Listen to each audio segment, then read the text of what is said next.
I think it's really important what you were talking about people on the internet and that sort of bizarre communication that we experience today. Yeah. Do you remember pre-internet? I mean, you were a grown man before the internet came around. Don't you think that this existence that we have right now, where we are sort of communicating without looking at each other, without being there in front of each other, be really cowardly. Yeah, without social cues, without feeling emotions because of cruel statements, without like looking each other in the eye. Where I don't really feel like we're designed to communicate like this, and it's it certainly goes against how I was raised. It's very strange. It's a very strange time in that regard. Yeah, and it leads to a lot of pettiness. And just really mean stuff where the issuer of that, whatever that mean email or whatever, I wonder if they look back at that a week later and go like, well, man, who was I that afternoon? Because you read, there's stuff you can read.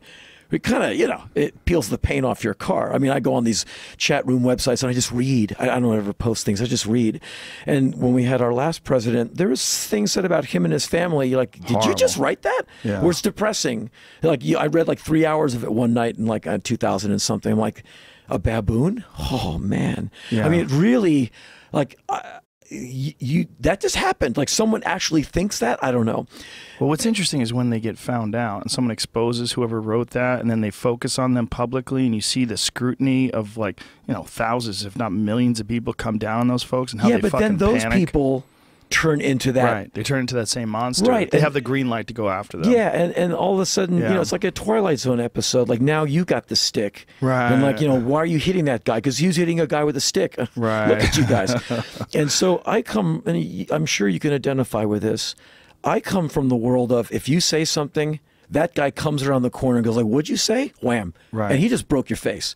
And so I never say anything about anyone not expecting to turn the corner and be face to face with that person. And so if I ever talk about a politician, or, you know, I had a lot of disagreements with Judge Scalia and people like that, and I'd write about it in the LA Weekly. I would have loved to have debated the 14th Amendment with Antonin Scalia, who said it didn't have any of the traction that I think it does. And any politician I bucket on, including Trump. I do, which I have fun with. What's the 14th Amendment again? The Equal Protection Under the Law, 1868. It's basically, if you're born and raised here, you get all the same protections as the wealthy land guy. It was basically slave protection. It was the one that came after the 13th. It was to shore up the 13th Amendment, which abolished slavery. Right. It's my favorite amendment of the Constitution. It's 5 clauses. The 2, 3, 4, and 5 are basically governmental mechanics, but it's the first paragraph, and it's beautiful. You know, all people born and naturalized in the United States are a resident of the United States and of the state wherein they reside, et cetera, et cetera. And it's a beautiful thing. And I think that was put in place to make sure racists understood that the 13th Amendment wasn't going anywhere.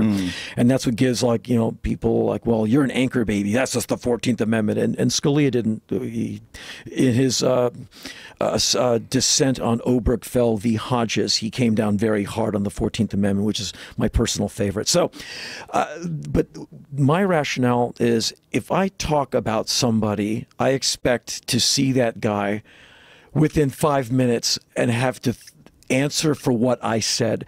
So I am very careful with what I say, because I take responsibility for what I say. Like, you said something mean about Dick Cheney. Yes, I did. He's right over here. Really? Can I talk? Please let me. I want to talk to him.